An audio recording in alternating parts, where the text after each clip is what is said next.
All right, guys. So another exciting episode for the Imperfectly Perfect podcast. Joining me today is Joshua Broome, who grew up in a small town in South Carolina, where he started his modeling career. And after a short stint in college, moved to Los Angeles, California to become a full-time model and actor. Eventually found his way into the porn industry, performing in over 1,000 pornographic films and winning several awards, and was known as one of the top 5 male porn stars in the world. After more than 5 years in the porn industry, Joshua made the ultimate decision to leave it all behind. He's now a husband, father, and pastor, and travels and shares his story all over the world. So firstly, welcome to the show, Joshua. Thank you. And thank you so much for that very encapsulating and You're welcome. You know what? It's kind of funny. I mentioned it to you when I reached out to you the first time. It was like, I suddenly just opened TikTok one day and I was posting on there and just saw this post that you'd made. And I saw like all the different comments and I was like, I need to know this story, because the way that people were going back and forth and you was going back and forth. And so I looked into your story and it was just like, wow, like incredible story, inspirational. So I suppose, can you take us right back from the beginning? Like you grew up in a small town, like you said, and then did you always have aspirations to move to Hollywood and become the model, the actor? From early on, yes. So I didn't know if it was going to be Hollywood or London or wherever I would land, because the lane that I was in, I had more success doing runway than I had print. And then as I got older, I started having some success doing print. So for me, like wherever Fashion Week was thriving, that was kind of where you were. And just being in South Carolina, it just absolutely was not there. So yeah, I aspired to be to plant myself logistically where I could be utilized more, where I could make myself more accessible. Because more often than not, if I'm a 6'2", hazel-eyed, brown-haired guy, which there's millions and billions of me. But someone looks like me and I fit the bill, I fit the look, and they think I would look good in their fit. If I'm in South Carolina and the show is in Los Angeles, probably they're going to choose someone who is in closer proximity. So I just knew that, yes, I want to do this with my life, and I knew that would lead me to relocating somewhere, but it wasn't necessarily Hollywood. But as my career progressed, I fell more in love with acting than I did modeling. And modeling was something that kind of like when I grew up, like I was really good at baseball, but I loved basketball. And it's like I could have had more success if I would have focused on baseball, but basketball had my heart. So that's where I spent my energy. And kind of the same thing with modeling and acting. It's like modeling was easy for me. I had success. I didn't really have to put much effort into it.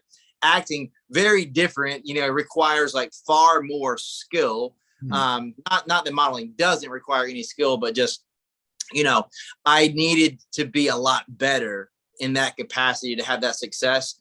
So I mean that was just kind of a dream that I had from 13, 14. And I started really having success doing it starting around like 14 or 15.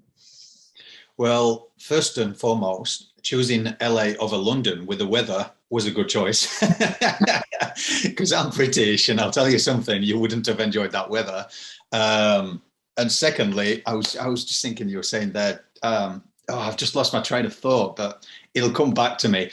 But I suppose with everything that I researched and read about you, I suppose to me, I like to uncover everything. So the more people that I've got to know in the entertainment industry and everything else, that was the thing. I was once shooting a male model, very big, used to model with Miranda Kerr. And that was my first exposure as a photographer, working with somebody who was a professional model. And like you said there, it's still a skillful thing like acting.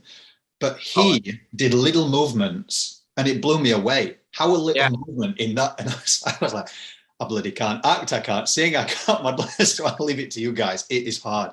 But I suppose I like to uncover who the person is behind the persona or profession. So who is Joshua? Right. I am a product of, a single mother who worked relentlessly in spite of what happened to her. She didn't allow circumstance to dictate who she was and what she did. And what she did was, in spite of very difficult circumstances, having me when she was 16, going through a very difficult marriage. She got married when she was 7, and that person was very abusive physically to her, and was on heavy drugs. And I saw some things that, my brother and I shouldn't have seen, like as young children, but it never stopped the way that she interacted with people.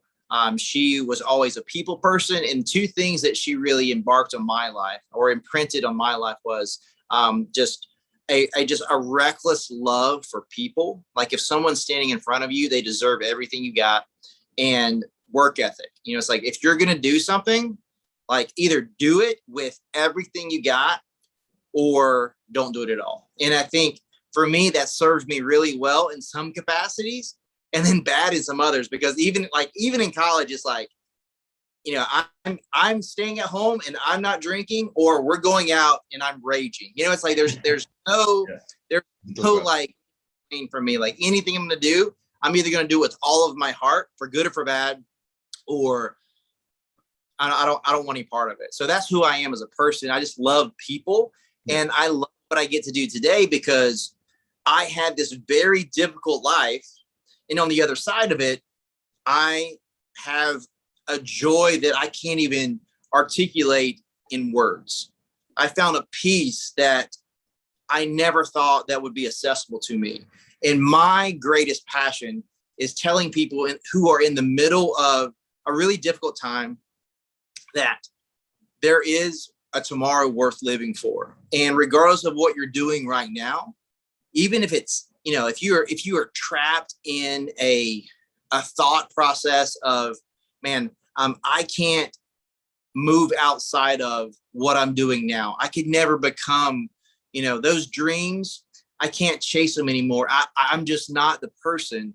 Or maybe you've been hurt and you think, I could never be a husband. I could never be a wife. No one is going to want this scar or this, this trauma that I carry with me. And I just want people to know that, it's going to take work, and it's going to take effort, and it's going to take you being vulnerable and trusting people, but there's a way out of it. There's a light on the other side. And like, that's what I want people to know. I love that. And it's like with my journey, as soon as you step into your truth and you own it, and then you can expand, and everyone you meet, you actually realize that you can get wisdom of each person that you meet, don't you? Oh, absolutely. Cool. And I knew that you were put in front of me. Like, we talk about faith and how my journey has come on. And I was just like, It was just so funny, because I'm all about sharing these stories. So I suppose, going back to yourself, if you don't mind, just taking us back from that moment in Hollywood where you stepped into the industry that you're predominantly known for, and how that affected your mental health over time. Yeah. So for me, so my story is somewhat of an anomaly in contrast to the hundreds of people that I have relationships with who are on the other side. It's like, either they're in the industry or they're out of the industry. They ended up in the industry. This is not everyone's story, but a vast majority. They ended up in that industry because they needed some type, it was a financial decision, or they were coerced, into that way, manipulated into doing it. They didn't have a real say in the matter.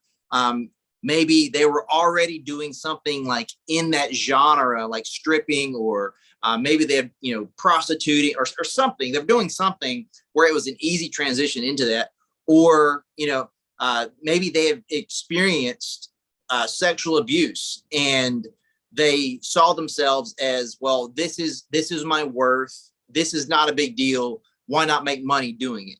Like, that's a lot of people's story. For me, I'd been exposed to porn when I was 14 or 15. I'd looked at it sporadically. I was very, sexually active in high school and college, but like, I never, like, other than the not having a dad growing up, like, I had a relatively normal childhood. I never experienced like anything traumatic to me, but I end up in Hollywood.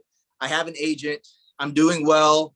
I'm booking enough jobs where I'm surviving. And like a lot of people who live in West Hollywood, it's either like you live in the, you live really far away and you scrape and survive and you hope you get enough jobs, or you live in the mix of things. And most people have to get a job just to, make ends meet. So like many other people who you would, if you go to a coffee shop or a restaurant or a bar, more often than not, the person serving you,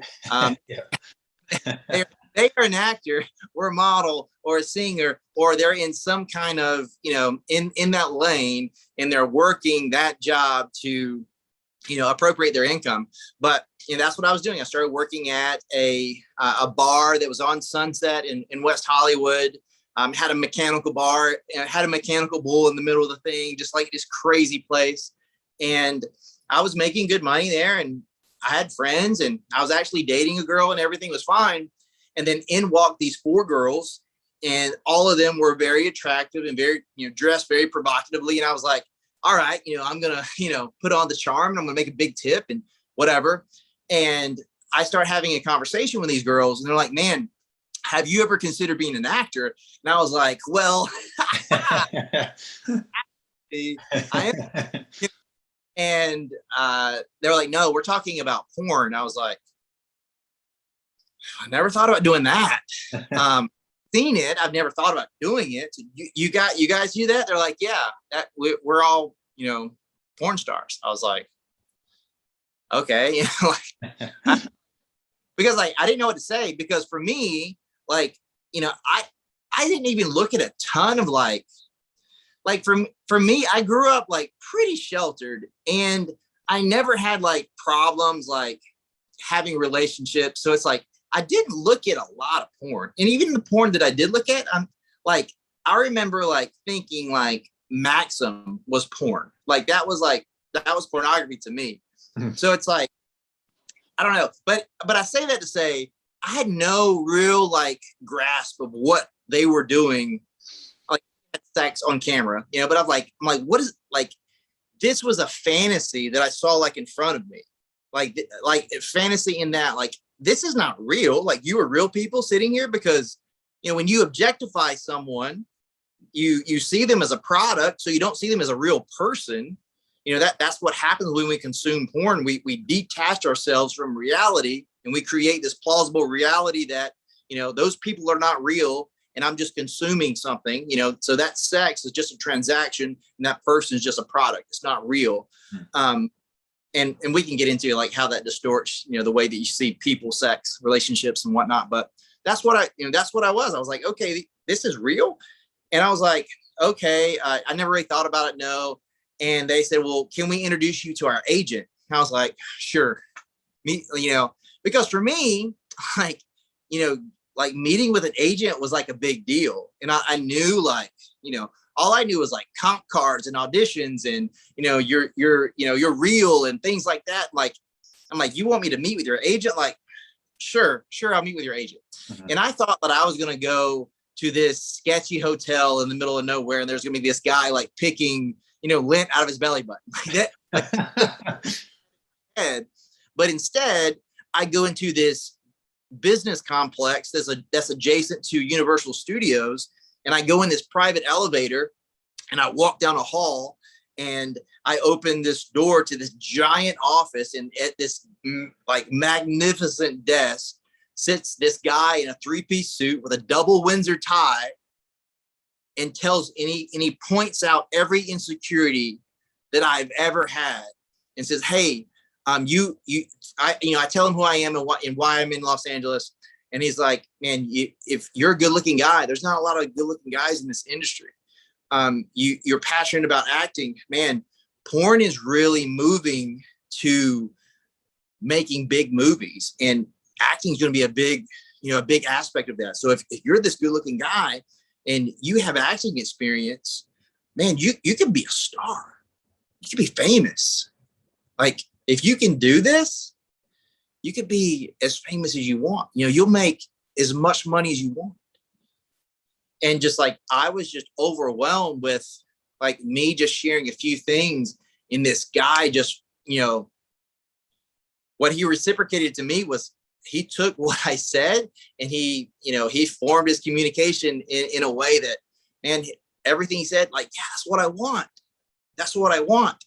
And then a part of me was like, not like that. That's what I want, but not like that. And he's like, this is what we'll do. We'll do like a practice run. Well, I'll book you a scene. If it goes well, I'll sign you to a contract and we'll be on our way. And I was like, okay, sure. But like truly having no intention to follow through with it. Like it sounded great, but I'm not going to do that. And I get a phone call later that day and he's like, hey, I'm scheduling a town car to pick you up to take you to get a test. So the way things work is everyone goes to the same place. There's standardized testing. You're going to get a full panel STD and AIDS test. You'll do that every about 2 or 3 weeks. Your test has to be in a certain day window to work. And that is, facilitated and systematized like through this like big organization and make sure like, everyone's test is, accurate and up to date. And I was like, okay, like that's crazy. But to be honest, I was like, okay, I've been pretty promiscuous up to this point. It probably wouldn't hurt for me to go get this test anyway. Mm-hmm. So I go and take the test and he's like, it should come back in less than 24 hours. So tomorrow is when you'll do the scene. And I was like, okay, sure. And tomorrow comes and I was supposed to do the scene at like, sometime between like 10 a.m. and 12. And my test doesn't come back. And I was like, well, like in retrospect, I can clearly see God saying, hey, don't do that. Yeah. Don't do that. And I moved forward anyway. I was like, where's the test at? And they're like, oh, it'll be delayed. And I called and I let him know. And then he called and then he's like, it'll be back, later in the day. So it came back late enough where they had to push it another day. So I had another opportunity to say, no, don't do it. And he's like, hey, we'll send a car, pick you up, take you to the shoot. Call when you're done. Go ahead and shower up, and then a car will come pick you up and take you home. And I was like, okay, and I went and I get there. And again, I'm thinking they're going to hand me a camcorder and I'm just going to go in a room and then give it back to them when I'm done. I walk into this gigantic studio and there's a camera 1, camera 2, someone rolling BTS. There's a boom mic and there's like legit lighting and all this stuff. And there's like catering. And I'm just like, what is this? Like, what is this? Yeah. It's like, I'm just like, this is so bizarre. And then, one of the, production assistants come, walk over to me and they're like, hey man, I know this is your first time, so it can be kind of nerve wracking. Here's a Viagra, no pressure. Take it if you want it. If you don't want to take it, just trash it. I've already handed it to you. You've already touched it. So, but if you've never taken anything like this, I would suggest you biting it in half. And I was like, okay. And I'm just like, I don't need this. I was like, what if I do? What am I going to do? Should I do this? No, I should not do this. It's like I'm in the bathroom like, this is a terrible idea. Terrible idea. Don't do this. And I'm just sitting there and they're like, we need you in 5 minutes. And I was like, is it going to work in 5 minutes? Should I take the pill? And I just go to the pill. And then I remember someone telling me if you chew it up, it'll work faster. And I put the whole pill in my mouth and I bite into it and it's disgusting. And I chuck a bottle of water and I come out of the bathroom and my eyes are red. I'm like, what's going on? They're like, just go over there. The director will, kind of wave you in, don't say anything and just do it. I was like, and I walked over and there was like stadium lighting around this single sized bed with this girl on it. And I'm standing there and she's looking at me and the director waves me in. And I took a step forward and I don't remember anything, about that. After that, it was just like it happened. And then all of a sudden I was in the car and I was like, I felt dirty and I had like, oil on me and I just like couldn't like get it off. I felt like, cause I tried to take a shower, but not very, like, it didn't have like body wash or something. I'm just like feeling disgusting. I had this check in my hand, and it just happened like that quickly. And then on my way home, I get a call, and it's like, the agent was like, everything went great. I just want you to come by here and we're going to sign a contract. If that's what you want to do. And I was just kind of like in this, what have I done? And I was like, I think I want to think about it. So I go home, and I'm like, what have I done? And then I was kind of seeing someone at the time, and I'm like, I did this really stupid thing, but like thinking like, I don't know what I was thinking. I was thinking like, hey, it's like, hey, I spilled a drink, like so stupid. Just like, I did this thing. She was like, you did what? And just like, obviously she ended things between us, and she worked at the restaurant that I was working at, and we had similar friend circles, and like, everyone hated me, and I was an idiot and like a douchebag and this and that, like, and I was just like, man, that was really dumb. And then he calls me back, and he's like, can you come, back to the agent calls me back, and I go back to the office, and I signed the contract. And Glenn, like, I tell you what, man, I feel like that happened like that. Like, okay, I made this decision. It had a negative impact on my life.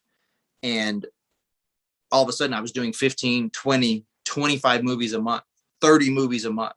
Like when there's this season like right before December, because no one shoots during December for the most part, because everyone's prepping to, there's this really big award show that happens the first week of January, and like every company and every person is there.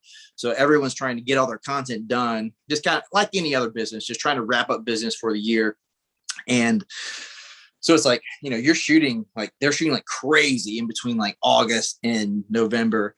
So just like, it was a blur. And then in the process of that, like the companies that I was working for, like I never worked for like the experience that I had, as far as like at that type of production, that was pretty much every scene that I did. I never worked with like, I was never like running and gunning, like in a car, like, in on a back road in Miami, which absolutely happens a ton, but that was my experience. So just like, I was in the middle of that, and I was like, I wanted to believe that like I was this like rich and famous guy all of a sudden, because I was making a ton of money. And I just like, every time someone would ask me about it, I would feel really ashamed, but I would put on this mask that's like, well, this is what you've done, so you might as well own it. And that was all fun and games until my mom found out about it, because someone, I live in a really small town, and I say that about the productions that I was doing because they were on the internet, within moments, and they weren't on some random site. They were on this, mega site that everyone, that was really popular at the time. And so someone told my uncle, and my uncle told my mom, and then all of a sudden I'm having this conversation with my mom, and I'm humiliated. My mom was 16 when she had me, and she worked at a restaurant working, 50, 60 hours a week so that I could have new basketball shoes when I wanted them, or go to basketball camp and have an allowance, when I didn't realize that my mom was like, 2 months behind on all of her bills, while I was living this life, just doing whatever I wanted, thinking that, I'm not, my family's not broke. We're fine. We have all this. And just not realizing like how many sacrifices my mom was making, how much she was struggling just to give me a life that resembled the life that everyone else had. And I was humiliated. And in that moment, that was the first time that I really felt ashamed.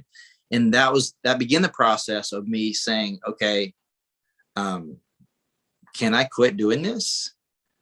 I mean, what else am I going to do? I'm already having this much success. And that happened, and snap your fingers, and it had been 5 years, and I'd done 1,000 movies, and I had won, tons of awards. I traveled the world. I did a lot of movies, like with the late night stuff, Skinamax type stuff. So, I mean, I traveled like all over the world, like doing movies for HBO and Showtime. I was in Paris, Costa Rica, Bucharest, Romania. It's like all over the place. And after probably 4 years, I was just like, man, I hate this. And like, I was trying to date girls in the industry, and I was just like, this is probably what really impacted my like mental, emotional health, is that I was trying to date girls in the industry, and you try to navigate through this conundrum.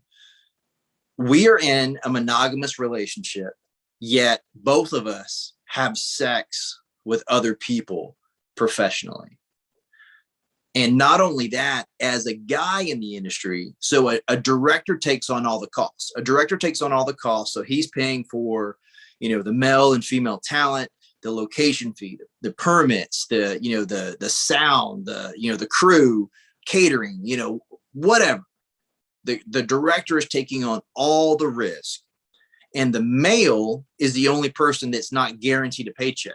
Because if the guy doesn't do his job, there's no product. So there's this tremendous amount of pressure on the guys. But I say that to say that there's a very, 20 to 25, when I was in the industry, there were 20 to 25 guys who worked consistently. The directors would always hire the same people because, hey, you'll get the job done. I can trust that you'll do it. I'm going to hire you every time. And that's why it's so difficult for guys. Like then, at least, it was very difficult for guys to get in the industry. But I paint that picture to paint this picture. So if like you've been on set with all these guys, them. And so I know these guys very well, these 20, 25 guys. So if you're dating someone who is popular within the industry, she's working with all those guys that aren't like a random person that that this is happening. This is someone that you know personally. Mm-hmm. Maybe they're even your friend. It's like, while it's a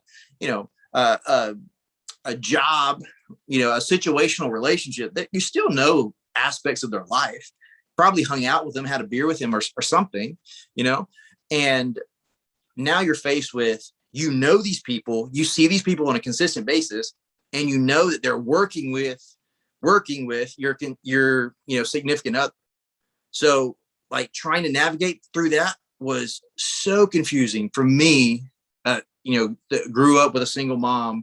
Like I remember like throwing cans of food at guys, like trying to hit on my mom. It's like, get away from her, get away from my mom. Because my mom, is gorgeous and she was super young, So I just had this like jealous spirit about me. So like navigating through that was hard. And then the relationship that I was in, she was actually into it. She wanted to tell me about it. And I surrendered how I truly felt and painted another lie. It's like, sure, tell me about it, whatever. And man, that was the most masochistic thing that I could have ever done. And that relationship was so seedy and dark. And it really led to like me, like asking, I don't really want to continue living because there's no way out of this, because I've gone so far. Like no normal person like is going to want to be in a relationship with me. I don't have a resume. There's no way I'm going to work in, mainstream modeling or acting because of my past. Like I've just blackballed myself from that. No job is going to take me, seriously as a leader. Like how can I contribute in any capacity? And that led to me even rejecting my family, just not like being mean to them or anything, but I just completely isolated myself from anyone. So that relationship ends. I'm in a very dark place. I'm still working, like crazy. And then I win. So I've been nominated for Performer of the Year 3 times. I finally win. They call my name at the award show, call it again. I'm not there. My PR person calls me. I'm at home. I don't answer the phone, but I'm at home crying my eyes out on my floor because I'm asking the God that I knew about. I don't have the guts to take my life, but I don't want to live. And that's where I was. And then that led to me. It's like, how do I get out of this? I can't stop doing this. And I had several like companies who produced gay porn reaching out to me. It's like, hey, if you're ever interested, name your price and it's yours. And I was just like, man, at this point, like sex had become so monotonous that looking at someone in the eye and shaking their hands far more personal than sex, because sex was just, it was my occupation. It was what I did. After doing 1,000 over a 5-year span, it was whatever. I could care less. It didn't matter who it was. Like, it was completely irrelevant. So it's like, hey, you can make in a year with working 3 times a month over a 6-month period, what we will pay you, pretty much what you make in a year over a 6-month period. And you only have to do 3 movies, 3 scenes a month, in contrast to 30. And I was like, who cares? I was like, but for me at that decision, it was like, gosh, if I do that, like, it's very taboo. So you can't go back and forth in that industry. So I was like, man, like, maybe I'll just burn my bridge there and I can't go back to that. And I'll just do this, and then I'll figure something out. And I didn't think it would be a big deal. And man, was I wrong. And I couldn't do it. So to do it, I had to inject myself with this chemical called Caverject.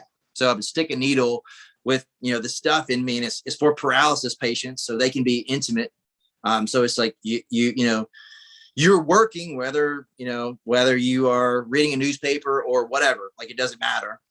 So I'm using that, and I'm using so much of it that sometimes it works, sometimes it doesn't. And now I'm like, okay, I'm really ready. I'm really ready to, like, I just want to die. And after I would try to do the movies like as close together as possible, just so it's like almost a thing where it's like, man, just rip off the Band-Aid all at once, and I would try to, like, mentally recuperate from it. And I did a few movies, and I was in the middle of that contract, and I walk into a bank and I have this check in my hand. And normally I would just try to slip it in the, like, ATM or Dropbox or something, because I didn't want to have any engagement with the person I'm depositing this check with, because the memo on the check, it said what it's for. And it had, the company, and a lot of times it had the movie. And not very often the movie doesn't paint a very vivid picture of what was happening. So I, humiliated, have to go cash this check, deposit this check. I put the check on there. I couldn't remember my account number, asked me to slide my card.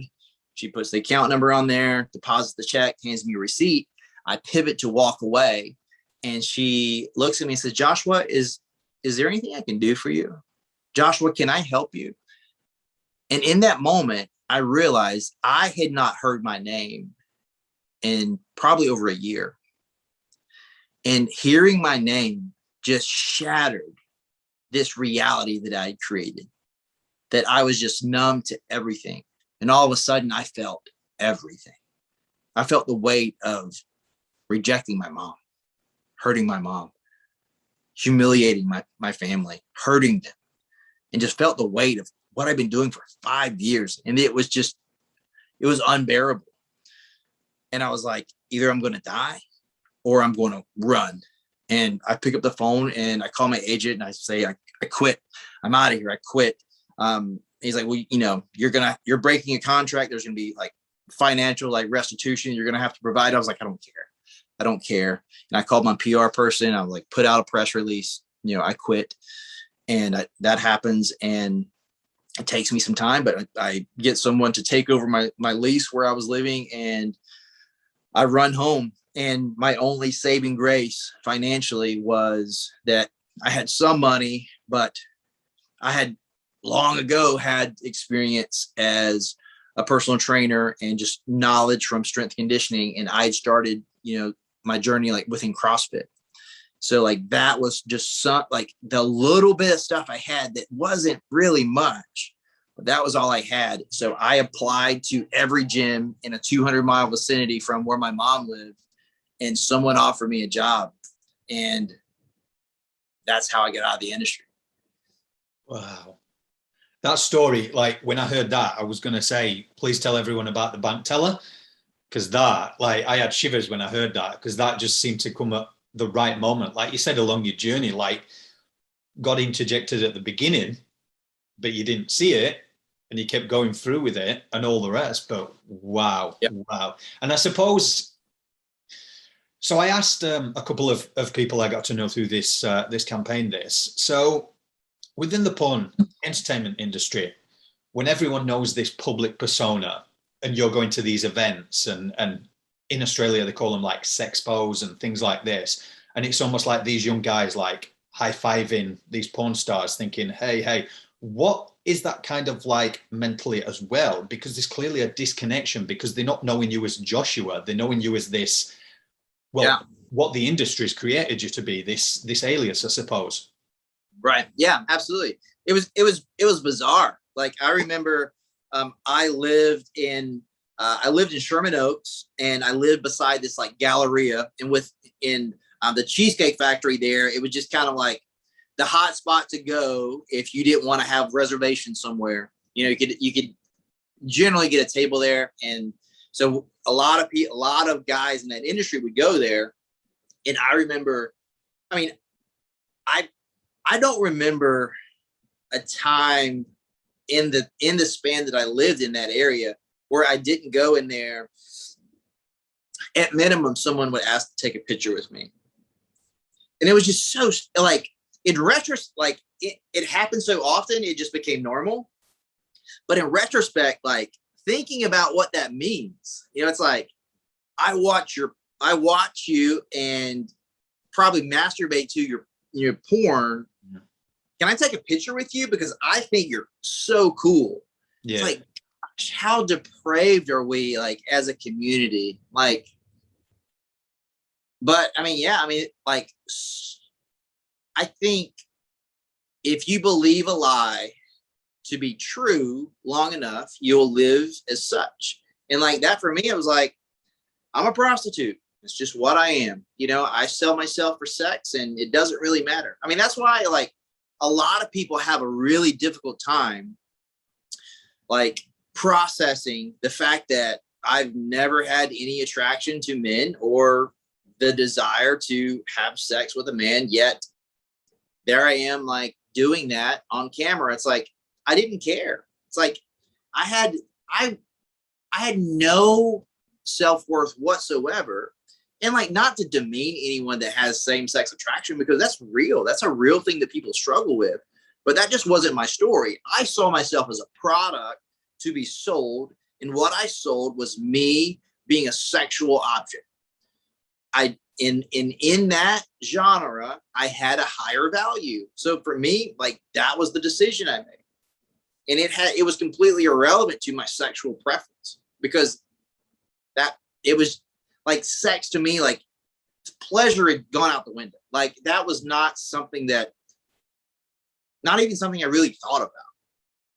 And like just getting to that point, it was just like you become this person that's not really much of a person. Like just, you know, obviously I'm a very charismatic, like goofy guy, but you know, to break a moment of like seriousness, but like the way I saw myself, it was like Tropic Thunder. Like I was a dude playing a dude disguised as another dude. Like that's who I was. Like I put on this mask and I lived like I was this person, and I really didn't have any emotion. I was just like, this is my life. You know, I would go to parties because I was paid to be there. I was never on drugs or anything like that to medicate, you know, or to party in that way. Like, yeah, like I would go out and drink and, you know, that and stuff like that. But for me, it's like, I just wanted to be myself. I wanted to be by myself. I was a recluse because it was so much energy putting on this facade that I just wanted to like decompress and just retreat from everything and everyone, because I was like so exhausted from pretending to try to be this thing. And I think that's why it's just like at these expos, like people are like, man, that's awesome. You're awesome. Can I have your autograph? And you're like, sure.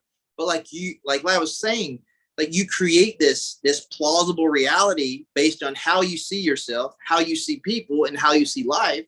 And you just accept that is your existence and that's how you're going to live it. And you will say, yeah, I love what I do. at the end of the day, when you put your head on the pillow, when you close your eyes, your conscience is not clear. And it doesn't matter how much money is in your bank account. Yeah. Yeah. And I think people don't. So I, prior to COVID, go to LA each year, and I think people don't understand how easy, like you mentioned, those four women walked into a bar. So a good friend of mine, Jay Davis over there, he's like a big promoter, comedian for the Laugh Factory and everything. So he was doing a short skit, this film, and invited me along to do some stills. And this girl came. She was a girlfriend of one of the guys on production. And that was the first time I was around that sort of scene. And she actually said, she was like, oh, does somebody want to make a quick $15,000? And then someone said, oh, do you mean in porn? Because we was like kind of in the area where they make porn. And I was like, you can just make that much money that quick. And she was like, yeah, da, da, da. So I can see how easy that can kind of happen. But I think people don't realize that. And then I got into the logistics with her. Not that I was going to go and do it, but I said, so obviously when you've done the work, your work is going to be everywhere. Do you get residuals like an actor, or is it a one-time thing? So your work's always out there for everyone to see forever? Or she said you get paid once. So I suppose, is that something that you can't hide your past? And you should own it anyway. I always believe, like, you've done it, you step into your truth and you own it, but you couldn't get rid of any of that work anyway, could you? If that's the way it works. No, so exactly. So it's this idea of like, so I spoke at a summit on Monday, and it was, a global summit to eradicate sexual exploitation. And something that was talked about was like, does consent in the porn industry truly exist? Because, like, sure, I signed a piece of paper that said I was going to do this scene and you were going to pay me X amount of dollars. Yes. But what I didn't say yes to is 10 years later, after I'm out of the industry, you continue. So what happens is, a company has this product, and because of the way the internet works, like, the reality is no one goes in, well, some people still do, but like more often than not, porn is not being purchased at your XXX store off an exit. Like, no one's going into a store and buying it because of the internet. And because of the internet and because of tube sites, and everything is, so easily accessible, there has to be a way to, chop it up and maximize what you have. So what happens is you'll sign a contract, you'll do the scene. Now they have the audio, the photos, and the video, and they will use the video for something and then repurpose it and use it for something else. And then they'll sell, some of the photos to, another person, and then they'll use those to like advertise for, something at a sex shop.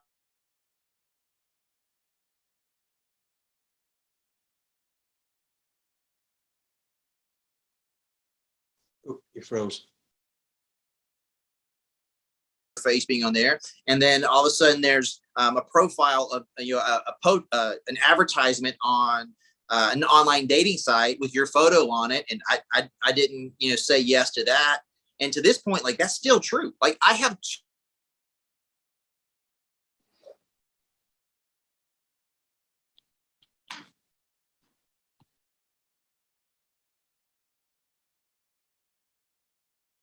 I can't get verified. And that's a problem for me, because right now, across all social media platforms, there's 200 fake profiles of me. Because my likeness, there's nothing guarding my likeness in that capacity. So that's why, like, as soon as I got out of the industry, I used to have, ironically, I had a Celtic cross on my shoulder. The day that I got out of the industry, I got it covered up. I got a koi fish on my arm. I was like, because you won't find me doing anything I'm not proud of with that on my shoulder. So,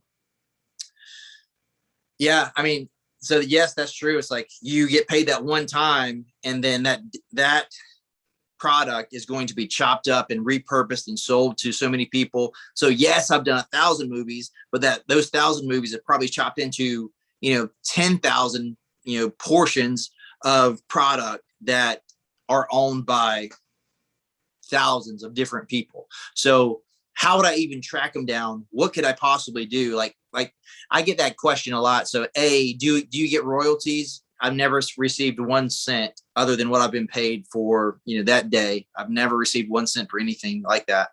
So to my knowledge and in my experience in the industry, royalties just absolutely don't exist. And no, if $1 billion fell in my lap, could I eradicate myself from the internet? Sure. But I don't know what it would take, but it would be a lot. Wow. It's one, but you know what? This is what I always say. This is why I love this campaign and when I started it. And it's just having these hard conversations and removing that judgment, because everybody that's been on, including yourself, you're owning that truth and you go, you know what, that was my past. And I suppose last 2 questions really, really quick is one that I ask everybody first is, out of everything you've been through, Joshua, what does being imperfectly perfect mean to you? Yeah, I think, so people ask me a lot, like, man, do you regret being in the industry? Like, would you do it? Like, would you do it again if you could go back? And it's really hard. It's really hard for me to answer that and say, no, I wouldn't do it again because of the life that I have today. Because today I am a father of 3 beautiful boys. I have a wife who loves me so much, and we've been married for 5 years last week. And I have a story that lets people know, hey, if you believe that having all this sex is going to make you happy, it didn't make me happy. Fame, no, didn't work. Money, I made over $1 million the time I was in the industry. Didn't work. I actually achieved everything that I believed would make me happy. And at the end of it, I was left broken and depressed. And I realized that, man, if this won't bring me happiness and peace, what will? And I get to point someone to the one thing that does provide peace in the person of Jesus Christ. Wow. See, you've kind of answered my last question there, because it was going to be what advice would you give to anybody, and you encapsulated it all there. So I suppose I'll make my last question. Faith presumably found you again. So the way that he's used you and turned everything around, like you say, you give him praise for everything that is done in your life. I suppose I'll finish it off and say, obviously, faith found you again there. What advice for anybody or any of our listeners that may be either going through addiction of any sort, of going through mental health struggles, what would you say to them? Yeah, I think the most powerful message that I ever heard is you are only free as you are honest. And I think when you are struggling with something, you feel alone. And you believe that either A, no one wants to hear about that thing you're going through, and B, the lie that, well, I'll sort it out. I'll fix it tomorrow. I'll fix it next week. And you live in this, like where I was, you get stuck in this. I did this, so this is who I am. So that's going to dictate what I do next. But here's the beautiful truth. At any point in your life, you can choose to move in a different direction. And what it's going to take you being vulnerable and honest with people. It's going to be you removing some stuff from your life. You have to take inventory. Healthy things grow and growing things change. So if you want to be healthy, there's going to have to be some things that you remove from your life, and that might look like change. And that's okay. It's hard though as well. Oh, it's one of the best things I've ever done. Like, you get broken. Yeah. Like, I'll tell you something really quickly. Like, he's throughout this whole campaign, like, to help people the best way. I couldn't understand some things I was going through. I was brought to my knees at once. And then more people with faith came to me and said, can you not see what he's doing? He's actually enabling you to see what it's like for other people. And then on the flip side, more recently, I was seeing what it was like for people in the entertainment industry and people with money, because I didn't know who was real. I didn't know whether they wanted to know Glenn as Glenn or what they could get from Glenn and who he could attach them to. And I'm like, even me, I'm going, God, this is getting really hard now. But kept pressing in, got a good supportive network. I suppose we'll finish off with saying where, like these days, you're on world stages, speaking and sharing your story. Where can people find out more information about you, Josh? Yeah, Instagram's kind of like one-stop shop. So I have my email and my I think I have my link tree there, but my email is joshua@knownchurch.com. You omit the O in known, but joshua@knownchurch.com. My Instagram is I am Joshua Broome, an E on the end of Broome, just like your household, sweeper. But I am Joshua Broome on Instagram and TikTok. TikTok's a really neat thing, man, and I would say like it is a place full of really immature, hurt, hateful people, but man, all of those people need Jesus. And I'm more than glad to get a few thousand disrespectful, angry comments, because someone asked me I'll close with this. So someone asked me a really interesting question. How many, like percentage wise, how much of the comments are hateful in contrast to, praising me for what I've done or giving me encouragement? And I was like, probably 50-50. But when you take off, when you take off the persona, when people message me, people don't message me hateful things. Mm-hmm. They're asking, I want the freedom that you have. Yeah. How do I get that? That's what people message me. Hundreds of people message me that a day. So I am more than willing to endure, the 15-year-old saying the condescending thing to someone message me saying, hey, I'm broken and I need help. Where do I go? I think, you know what? I totally resonate with that, because it's when I'm disrupting corporate silence and I'm doing it on LinkedIn, I'm putting all this on LinkedIn and places like this, and people get so consumed in this comparison and likes and engagement. And I'm like, you should see literally some of these mental health stuff I put, no engagement on LinkedIn. However, my message bank, because people won't address these, but then again, I'm going, we're all on a different part of our journey. So it's up to people like yourself and me that can actually get these conversations started. So I just want to say, Josh, I truly appreciate you taking time out of your day to come on and share your story with everybody. I'm going to put all the links up, guys, to everywhere where you can find more work and information about Joshua. But until next time, guys, keep having these hard conversations, because it's the hard conversations that save lives. Amen. Oh, how do I? Let me just press stop on that really quick.